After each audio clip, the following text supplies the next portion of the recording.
One stormy Sunday morning, a desperate crowd filled the massive sanctuary of Living Fire Ministry. Whispers rolled through the rows as they raised their neck to catch sight of Prophetess Seraphina, popularly known as Mama Oracle. Some said she could peer straight into a person's soul, revealing secrets no one could ever know. Others swear that she had the power to speak directly with God. But today, something unsettling hung in the air. Just then, a scream echoed from the side of the hall. A lady named Reima, one of Mama Oracle's trusted aides, rushed to the front, wide-eyed and shaking. She did it again. Mama healed him. The congregation erupted in cheers. But Naomi, a quiet church member who had attended for months, noticed something strange. She had seen this very crippled man walking around the market just days before. Doubt clawed at her heart. But who would believe her? Mama Oracle was powerful, untouchable. Her followers would fight just to protect her. Years back, Seraphina had been a simple girl from a humble, God-fearing family. Her parents raised her to be honest, devoted, and to walk in the light. She was she was the shining hope of their church, leading Sunday school, organizing prayer meetings, and singing in the choir. Everyone adored her. Some even said she was destined for greatness, but no one knew how her path would turn in such a dark direction. Years later, after struggling to build a ministry without success, Seraphina attended a grand conference for pastors. There she met several famous preachers who seemed to hold a secret power. The leader, Pastor Malik, pulled her aside. "You are trying to be godly," he said, "but you will never make any impact until you are willing to sacrifice."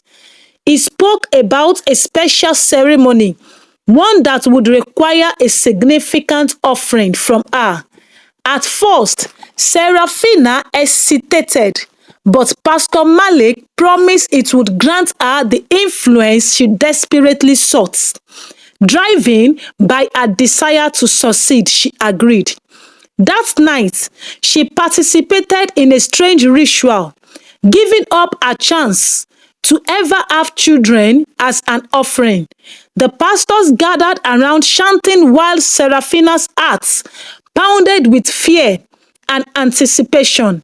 When it was over, she felt an aerial power settled around her, like a dark cloak. After returning from the conference, Seraphina's fortune began to shift.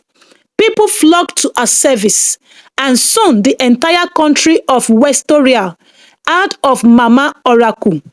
A church filled with members from every corner of the land and beyond.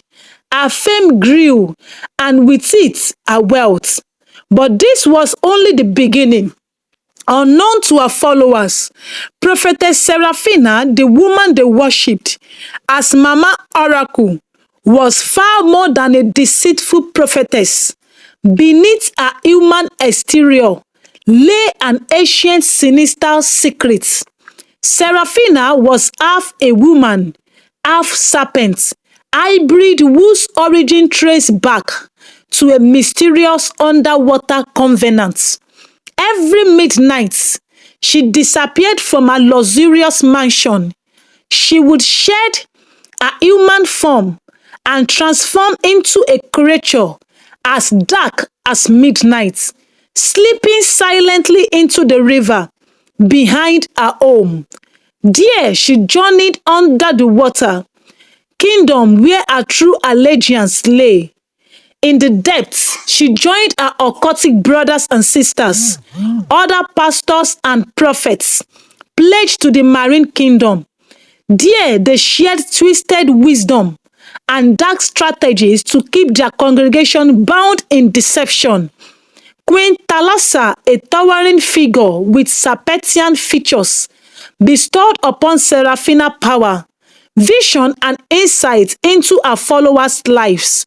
But the price was her soul, her humanity, and her womb. Back in her church, no one suspected a thing. To them, Seraphina was a holy prophetess.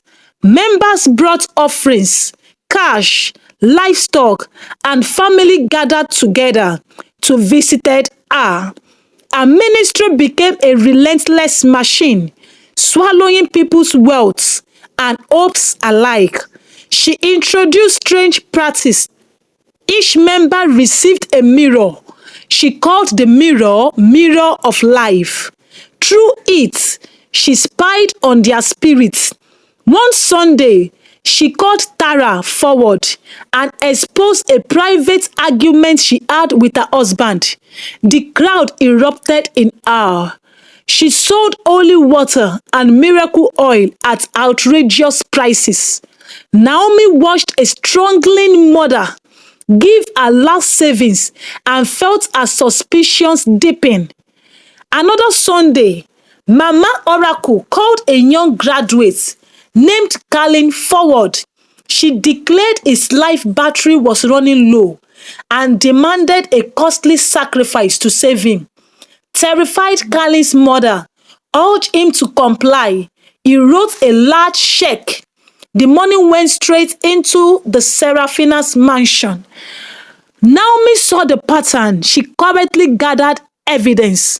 Over time, Seraphina staged fake healings, manipulated wealthy men like Mr. Darion, destroyed marriages with false prophecies, and seduced vulnerable followers under a guise of spiritual guidance. She blessed jerrycans of water with salt and sugar, charging heavily. Naomi overheard everything. Silas and Mara laughing about the deception. One night, Naomi followed Seraphina to the river and witnessed a transformation into a serpent-like creature, disappearing beneath the water. The truth was more terrifying than she imagined. Naomi released recordings, photos, and testimonies to the media. The world was shocked. Her followers wept. The illusion collapsed. In her final address, Naomi spoke. Just because someone calls themselves a prophet does not mean they are. We must be discerning. Not every church represents God's light. She reminded them that true servants of God do not demand wealth or strange sacrifices. They live in humility and truth. Thank you for watching. If you enjoyed this story, please like, comment, and subscribe. See you in my next story. Bye.